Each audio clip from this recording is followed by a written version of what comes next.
Depuis le XIXe siècle, les grands litiges internationaux se résolvent pour partie devant la Chambre de commerce d'arbitrage de la Chambre de commerce internationale qui existe depuis 1923.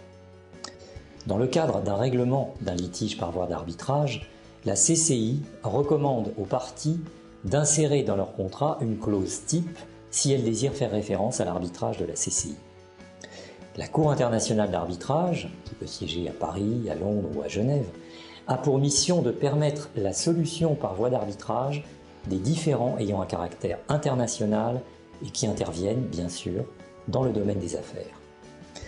Toute partie désireuse de recourir à l'arbitrage doit donc adresser sa demande d'arbitrage au secrétariat qui la notifiera aux demandeurs et aux défendeurs.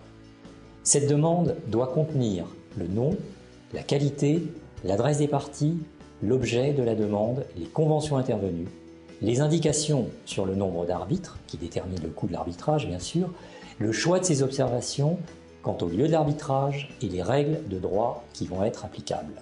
Dans un délai de 30 jours, le défendeur devra adresser une réponse via la CCI en donnant les éléments et les commentaires sur la nature, les circonstances du litige, sa position sur les décisions qui sont sollicitées par le demandeur. Le demandeur pourra alors présenter une note en réponse dans un délai à nouveau de 30 jours. S'agissant du domaine arbitral, les arbitres doivent être et demeurer indépendants des parties en cause et donc parfaitement impartiaux. C'est pourquoi ils doivent signer une déclaration d'indépendance et dans le cas contraire, une demande de récusation peut être introduite par l'envoi au secrétariat de la CCI d'une déclaration écrite.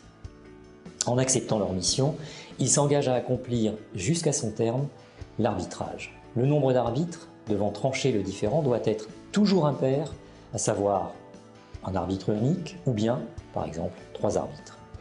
Lorsque les parties conviennent que le différend sera tranché par un arbitre unique, elles peuvent le désigner d'un commun accord. À défaut, l'arbitre sera désigné par la CCI elle-même.